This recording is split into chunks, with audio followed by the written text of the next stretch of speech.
Bonjour à tous et bienvenue dans notre Zoom aujourd'hui en compagnie de Jean-Paul Briguelli. Bonjour monsieur. Bonjour. Vous êtes ancien élève de Normal Sup, agrégé de lettres. Vous avez enseigné au collège, au lycée, en classe préparatoire ainsi qu'à Paris 3. Vous êtes l'auteur de La Fabrique du Crétin. Vous nous présentez aujourd'hui le tome 2, La Fabrique du Crétin vers l'apocalypse scolaire que l'on pourra retrouvé sur la boutique officielle de TV Liberté, publié chez l'Archipel. Jean-Paul Briguelli, vous dites « Oui, l'école de la transmission des savoirs, l'école de la formation des citoyens est morte. Où en est l'école française dans les classements internationaux ?» Nous sommes avant-dernier, il y a le Chili derrière. Voilà.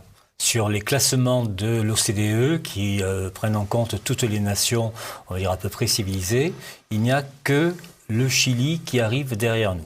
Je dois dire que, par exemple, au niveau des rémunérations des professeurs, il n'y a que la Bulgarie qui arrive derrière nous. Vous voyez, dans tous les cas, nous trustons la pénultième place. Voilà. Le classement PISA, pareil. Le classement PISA, c'est pareil. Le problème avec PISA, c'est que nous avons reculé. Depuis que PISA existe, c'est-à-dire une petite vingtaine d'années, nous avons nettement reculé. Et ce qu'il faut comprendre, c'est que ce n'est pas la preuve que l'école dysfonctionne, c'est la preuve qu'elle accomplit ce pourquoi elle a été pensée ces 40 dernières années. Alors justement, comment a commencé ce que vous appelez l'apocalypse scolaire ? Vous parlez à cet égard de crimes prémédités. Oui, alors ça commence en fait dans les années 60. On ne croirait pas, hein, on se dit De Gaulle, la grandeur de la France, etc. Mais De Gaulle s'occupait du régalien. Il pensait que l'école c'était la même que lorsqu'il était gamin. Non. À l'époque, vous avez des ministres aucune importance. Christian Fouché, tout le monde ignore qui c'était, etc. Et d'ailleurs, en général, le ministre n'a aucune importance. Ce qui compte, c'est ce qu'on appelle la DGESCO. La DGESCO, c'est la Direction Générale de l'Enseignement Scolaire. C'est là qu'est le centre du pouvoir scolaire. Et le directeur de la DGESCO, on est en 63, lance une grande enquête, on appelle ça la commission Rouchette, pour savoir quel français on allait désormais enseigner en classe. Alors la question semble bizarre parce que on avait toujours enseigné finalement ce qu'on appelle la langue de Molière ou de Racine ou de Corneille ou de La Fontaine. On était passé justement par les classiques, Victor Hugo, et ça satisfaisait tout le monde. Qu'on pose la question, c'était signifier qu'il fallait en finir avec les grands noms. Il fallait en finir avec, on va dire, l'histoire nationale, la linguistique nationale. Et la commission, après 5 ou 6 ans d'enquête sévère, a déterminé qu'on allait désormais apprendre la langue de la rue. C'est ce qui a permis, il y a 6 mois, à un député En Marche, qui j'espère ne sera jamais réélu, d'affirmer que le français contemporain, son modèle absolu, c'était Aya Nakamura. Voilà. La chanteuse de R&B française, dont on ne comprend globalement aucune parole, mais voilà, c'est une langue vivante, a dit cet imbécile. Quand on en est là, et on en est là au terme d'un processus. En fait, c'est le clan européen qui avait déjà dans l'entourage de De Gaulle, Giscard essentiellement, qui s'inspirait de Jean Monnet, que De Gaulle détestait, qui se sont dit, mais il faut... Pour faire une Europe unie, une Europe dans laquelle il n'y aura plus de guerre, on voit aujourd'hui ce qu'il en est, l'Europe dans laquelle il n'y a plus de guerre. On l'a su déjà dès la Serbie, il y a 25 ans. Il faut absolument que toute nationalité... C'est l'idéologie mondialiste. Oui, prenez un billet de banque... quelconque. Prenez un billet de banque quelconque. Voilà, je prends un billet de banque quelconque. Le billet de 20. Voici un billet de 20 €. J'en ai pas tant que ça. Oui, alors c'est totalement... Qu'est-ce qu'il y a dessus ? Il y a des architectures. Mais c'est des choses qui n'existent pas. Qui n'existent pas. Il y a des architectures, il y a des... Pour ne pas discriminer telle ou telle nation. Dans le temps, on avait des billets de banque où il y avait Napoléon, Pascal, etc. Et d'ailleurs, les Allemands avaient Goethe, Schiller, etc. C'est fini. L'euro... C'est la fin, en quelque sorte, des cultures nationales. C'est ça qu'il fallait mettre en place. Vous dites que ça a commencé dans les années 60, mais vous dites que ça venait en particulier, avant cela, dès les années 50 des États-Unis. Alors, pédagogiquement, les idéologues européens ne connaissaient rien à la pédagogie, rien. Ils sont donc allés chercher des pédagogues qui leur ont fourni les outils. Le directeur de la DGESCO en 1960 s'appelait René Haby. Il s'est retrouvé ministre de l'Éducation en 1974. C'est lui qui a réussi ce très beau coup qu'on appelle le collège unique, et qui s'est mis en place au même moment où Giscard décrétait le rapprochement familial. Voilà. Donc des giscardiens plutôt de droite, alliés à des pédagogistes de gauche. C'est un peu la carpe de lapin, là. Non, voilà le résultat. Les pédagogistes se sont dit, c'est une occasion inespérée pour nous, qui sommes assez médiocres quand même en moyenne, d'arriver vraiment au pouvoir. Ils sont partis faire des postes dans l'inspection, etc. Et puis on ne sait jamais, sur le long terme, peut-être qu'il peut se passer des choses. Sur le long terme, ce qui s'est passé, c'est que l'école a été délibérément détruite. C'est-à-dire que, si vous voulez, ça a culminé 2 fois. Ça a culminé en 89 avec la loi Jospin sur l'école. C'est là que vous en sortez. Exactement. C'est là que vous avez appris à former tout seul vos propres savoirs. Voilà. Si vous étiez resté là, je ne vous dis pas où vous seriez actuellement. Et puis, ça finit par se concrétiser au niveau légal en 2000 avec ce qu'on appelle le protocole de Lisbonne, qui a déterminé la chose suivante. Nous avons besoin de 10% de cadres et 90% de consommateurs. Consommateurs, vous avez remarqué, c'est un mot qui commence mal. Eh bien, c'est 90% de consommateurs. Comme dépenser, il faut faire l'inverse de penser. Et ces 90% de consommateurs, ce sont ceux qui pédaleront pour Uber, en quelque sorte, et qui consommeront du foot vautrés sur leur canapé en triturant leur télécommande. Voilà, ça c'est un objectif national. Mais ça, on va vous dire, vous êtes un complotiste, non, je ne suis pas du tout un complotiste. Vous voulez dire que l'éducation nationale voudrait faire des Français des idiots ? Non, pas l'éducation nationale. L'éducation nationale, c'est un outil. C'est le système tel qu'il s'est mis en place dans les années 70, c'est-à-dire ce qu'on appelle actuellement le néolibéralisme. Des giscardiens de droite et des pédagogistes de gauche. Les giscardiens de droite, c'est quand même un peu un pléonasme. Des pédagogues qui se croyaient de gauche et qui mènent actuellement une politique de discrimination. Alors je le dis très fort, ce sont des gens de gauche qui sont les plus discriminants vis-à-vis des catégories les plus paupérisées. Voilà. Évidemment, leurs propres enfants, ils les mettent dans les bonnes écoles. On n'est jamais aussi bien servi que par soi-même, y compris dans le privé.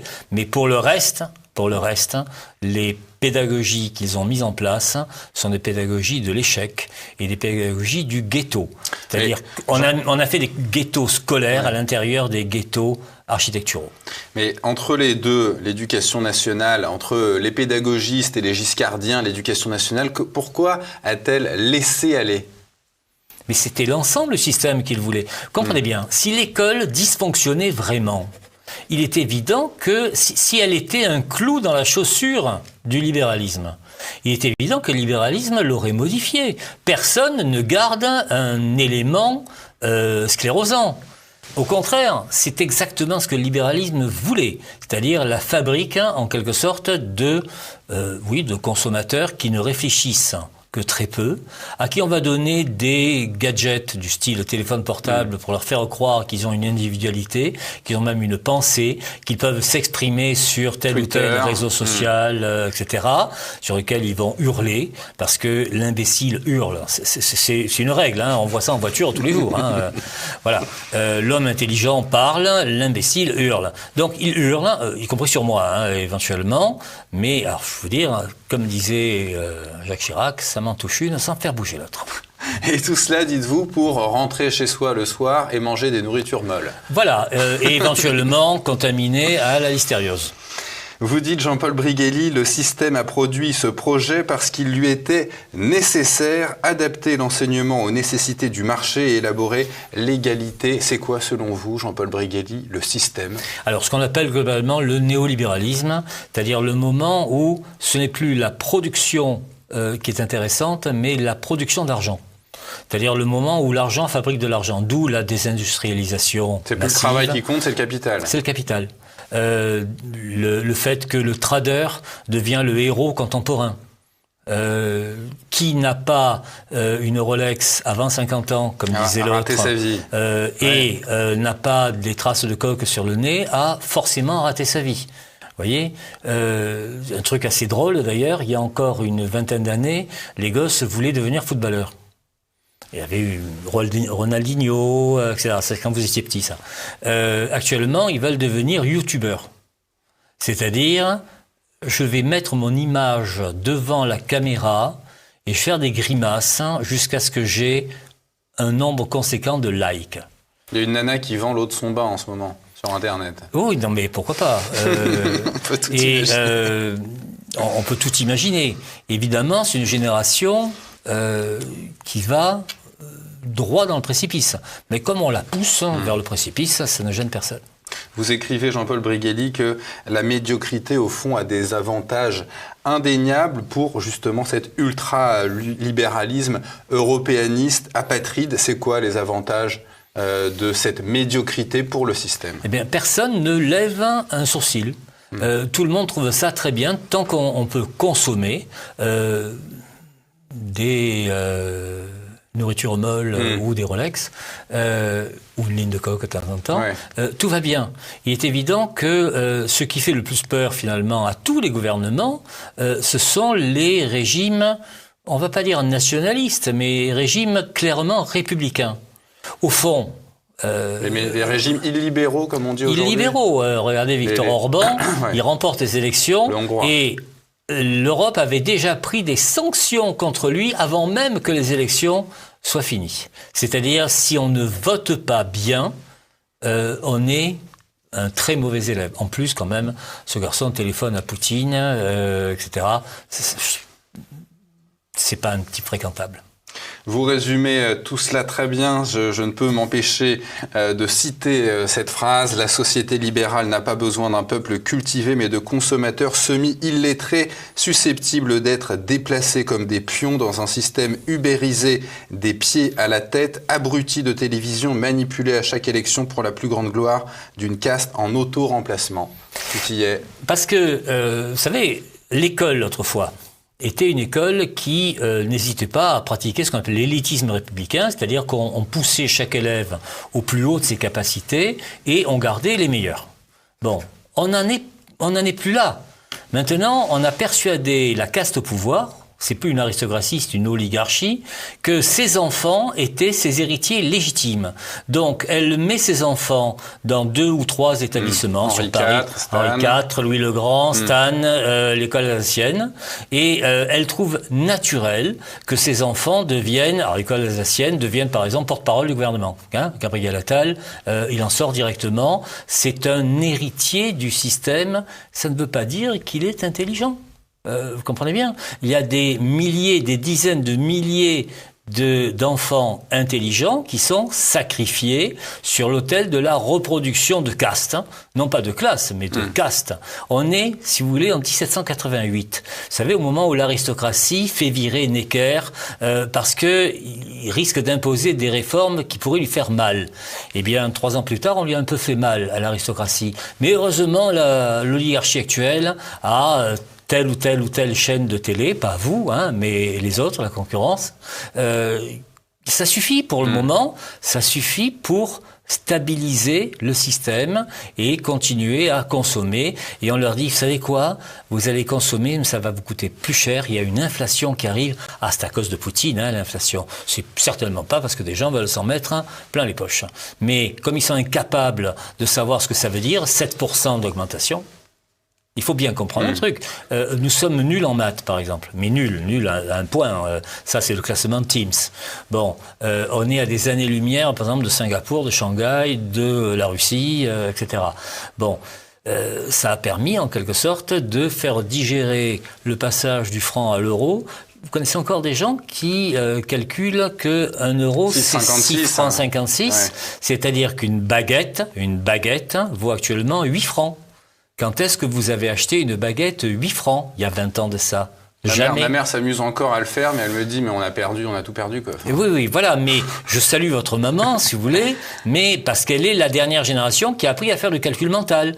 Actuellement, je le raconte dans mon livre, on n'apprend plus les 4 opérations de base au cours préparatoire, on les distille tout au long, et on apprend péniblement, on commence à apprendre la division en CM1, CM2, et non plus en faisant une potence, vous savez, 8 divisé par 2, 4, voilà, mais en faisant des soustractions successives. On y est encore l'année prochaine. Vous dénoncez tous ces dysfonctionnements, Jean-Paul Brigelli, depuis, vous m'avez dit, une vingtaine d'années. Pourquoi le ministre de l'Éducation nationale actuel, Jean-Michel Blanquer, dont vous avez d'ailleurs une opinion assez positive, nuancée. Pourquoi n'a-t-il rien entendu ? Parce que il est dans une espèce de situation Jekyll et Hyde. D'un côté, par exemple, il dédouble les CP, c'est une bonne idée. Il impose sur Paris une méthode alpha-syllabique qui fait immédiatement hurler le syndicat des professeurs des écoles, le SNUIPP, qui parle de caporalisme, etc. Ils veulent continuer à enseigner selon des méthodes létales. Bon, très bien. Et d'un autre côté, il n'a pas touché au collège, qui était de loin le maillon faible. Le collège qui avait été l'objet de tous les soins de Vallaud-Belkacem, qui avait fait un collège selon son niveau mental, c'est-à-dire le plus bas possible. Il a touché au lycée, ce qui n'était pas forcément une bonne idée, parce que ce qu'il fallait faire, de toute évidence, j'en parle largement dans mon livre, c'était transformer le bac en certificat de fin d'études et laisser le supérieur s'occuper du destin des postulants. C'est déjà le cas, je vous rappelle, dans 40% des formations, vous êtes choisi dans le supérieur au mois de mai, c'est-à-dire bien avant l'obtention du bac. À quoi ça sert de claquer 900 millions d'euros par an pour avoir un diplôme que vous obtenez à 98,5%. On dirait une élection soviétique. Vous voyez, même Poutine, il n'a pas des scores pareils. Bon, 98,5%. Alors, je le dis très clairement, on ne reviendra pas en arrière. Les gens qui disent il faut réinstaurer la blouse grise, réinstaurer le bac, etc., c'est du pipeau, ils vous mentent, parce que personne n'acceptera les scores qu'il y avait il y a une quarantaine d'années, c'est-à-dire 60% de réussite au bac, 40% d'échecs, de redoublants, sur 25% d'une classe d'âge. Actuellement, on a 98,5% sur 85% d'une classe d'âge. Alors, soyez contents, mesdames et messieurs, parents, grands-parents, vos enfants et petits-enfants ont le bac. C'est un chiffon et ils vont se retrouver à un moment ou à un autre contre le mur de la réalité qu'on appelle les études supérieures. Ces 10 dernières années, Jean-Paul Brigelli, vous aviez des étudiants musulmans à 99%. Dans l'une de mes classes à Marseille, oui. À Marseille, c'est pas très dur d'avoir des étudiants musulmans, vous savez. Ouais. Vous dites ceci à leur propos, ce que je visais était l'intégration et l'assimilation. C'est quoi pour vous l'assimilation? Ça veut dire quoi? C'est le moment où vous êtes totalement partie prenante du pays et de la civilisation dans laquelle vous vivez. Donc ça veut dire qu'un musulman devrait se convertir au catholicisme? Non, je rappelle que... Si on considère que la France est chrétienne et a des racines chrétiennes. Soyons sérieux. La France, depuis la loi de 1905... J'ai un révolutionnaire avec moi. est un régime laïque. Bon, je dis simplement... Enfin, tous les siècles précédents qui ont fait la grandeur de la France... Mais il y a eu des choses au XXe siècle qui ont également fait la grandeur de la France. Ah bon? Je dis simplement que les questions religieuses, comme les questions sexuelles, sont des questions intimes. D'accord. Voilà. On le fait chez soi. Si chez soi, on a envie d'adorer Dieu, Mohamed, Satan, la patte de lapin ou la passoire, ouais, vous savez, on peut. Ça existe, le culte de la passoire. Vous savez, c'est le nihilisme, non? Non, pas du tout. Alors j'ai oublié le nom. Il révère, soi-disant, parce que c'est un truc très très drôle. Il révère une planète qui est composée de spaghettis avec des boulettes. D'accord. Voilà. Okay, et le symbole, c'est la passoire pour passer les spaghettis. Voilà. Mais pourquoi pas? Ouais. Mais ça au moins c'est drôle. Bon, très bien. Et ce que j'apprenais à mes élèves, qui d'ailleurs, je dois dire, le recevaient très bien, parce que leur rêve à chacun, c'était de se barrer. De chez eux, de se barrer de chez eux. De se barrer du quartier. Voilà, réussir des concours, on les préparait surtout aux Sciences Po provinciales, qui les amèneraient loin de papa, maman, loin du quartier, loin des grands frères, etc., et qui leur permettraient de vivre comme ils l'entendaient. Ce que j'entends par assimilation, c'est le moment où vous pouvez enfin vivre comme vous l'entendez, en tant que Français de façon globale, et sans vous définir en fonction d'une communauté qui vous impose tel ou tel type de comportement, tel ou tel interdit alimentaire. Oui, mais Jean-Paul Brigelli, on voit aujourd'hui que l'État a renoncé à l'assimilation pour le multiculturalisme. Donc, au fond, l'État, il renvoie ces individus à leur propre communauté. Oui, de la même manière que l'État a échafaudé des écoles et des collèges à l'intérieur des ghettos. Ce que je propose, par exemple, c'est de les raser, de les reconstruire loin, de faire du buzzing, comme on dit aux États-Unis, de les envoyer loin du quartier. D'où même l'idée de multiplier ce qu'on appelle déjà les internats d'excellence, en essayant ce qui est excellent, c'est pas les élèves qui sont, mais la façon dont on les traite, en essayant de les sortir des préjugés, des idées reçues, des poncifs, des croyances absurdes, etc. Et leur expliquer que la Terre est ronde. La façon dont on les traite, vous dites l'État les a pris pour des crétins, ces jeunes de banlieue, individuellement et collectivement, les enserrant dans des ghettos, leur faisant croire que l'orthographe était un rite bourgeois. Qu'est-ce que vous leur diriez aujourd'hui à ces jeunes de banlieue ? Je leur dirais ce que le Parti communiste disait aux ouvriers dans les années 60. Venez au cours du soir et apprenez la culture bourgeoise. Parce que, on va faire un peu de marxisme historique, il n'y a pas d'autre culture que celui de la classe au pouvoir, qui en ce moment s'avère être la bourgeoisie. La grande culture bourgeoise, c'est la langue française, telle qu'elle a été élaborée à partir du XVIIe siècle. Ce sont les concepts bourgeois. Je prends un exemple. Sous la monarchie. Comment est-ce que, entre autres, le système se perpétue, bien, par exemple, en supprimant l'épreuve de culture générale à l'écrit de Sciences Po ou de l'ENA, et en disant, mais on va le faire à l'oral, on appréciera mieux la qualité des gens. C'est du pipeau. À la première phrase, on sait exactement d'où ils viennent, on leur sourit, on leur frappe dans le dos et on les vire. Voilà. Ils n'ont plus aucune chance, ou alors juste de façon symbolique, ils n'ont plus aucune chance d'arriver où que ce soit par leur qualité propre. En fait, très franchement, il ne leur reste pratiquement que la violence. Et on y va. C'est peut-être que ce que l'État attend d'eux d'ailleurs. Vous n'attendez aujourd'hui plus rien. Vous êtes un petit peu désespéré en matière d'éducation, Jean-Paul Brigelli. Vous dites qu'il faudrait un changement total de paradigme. Si on arrivait à un changement de paradigme, il faudrait faire quoi ? Alors, oui, un peu désespéré parce que vous connaissez l'histoire de Cassandre. Cassandre disait la vérité, mais elle avait une malédiction qui faisait que personne ne la croyait. Elle a dit aux Troyens, il faut pas faire entrer le cheval dans la ville. Ils ont fait entrer le cheval dans la ville, on sait ce que ça a donné. Bien, j'ai fait la même chose et j'ai été traité de la même façon parce que je dis la vérité. Le premier qui dit la vérité, il doit être exécuté. Vieille chanson de Guy Béard, etc. Ce qu'il faut faire, c'est, par exemple, en finir avec une fonction publique qui protège les imbéciles. Il y a plein de profs qui font très bien leur boulot, entendons-nous bien. Il y en a un certain nombre qui salopent le métier. Bon, pourquoi on les garde ? Oui. Ou alors, si, allez... Mon passé fait que j'aurais tendance à leur faire un stage dans les rizières de Camargue. Vous voyez, très franchement, pourquoi est-ce qu'on garde un certain nombre d'inspecteurs qui continuent à imposer des pratiques qui sont létales, véritablement? Faites des groupes, faites des îlots, laissez les élèves réfléchir sur les textes. Mais vous les mettriez 10 000 ans à réfléchir sur un texte de Pascal ou de Paul Valéry, et 10 000 ans plus tard, ils auraient toujours rien trouvé. Vous voyez, s'il y a un maître, c'est que le maître en sait un petit peu plus que l'élève. Ah oui, mais ça, il ne faut pas le dire, etc. Vous allez les choquer, c'est on risque d'offenser l'élève. Bah oui. Voilà. Mais le fait est que l'imbécile, le crétin s'offense très bien. Ouais. Il est sujet aux micro-agressions de façon permanente. On va lui trouver des safe space, comme aux États-Unis, pour qu'il puisse se réfugier à chaque fois qu'un prof lui dira un truc intelligent. Alors, aménager très sérieusement la fonction publique, donner peut-être beaucoup plus de pouvoir aux établissements eux-mêmes,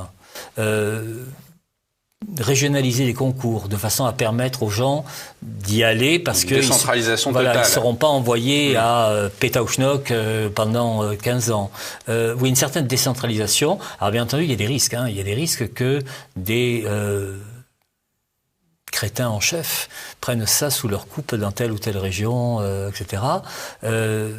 Mais j'ai vu par exemple ce que peut donner un bon chef d'établissement. Il y a des établissements qui ont de bons chefs d'établissement et qui fonctionnent très très bien.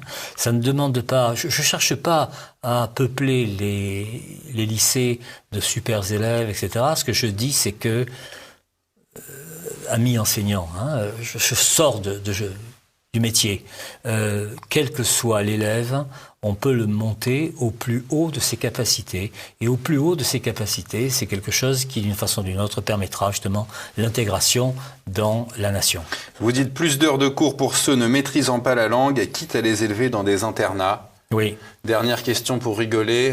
McKinsey qui a pris au gouvernement 1,5 million d'euros pour une évaluation de l'évolution du métier d'enseignant. Ça vous fait rire ou ça vous fait pleurer ? Non, je trouve ça grotesque.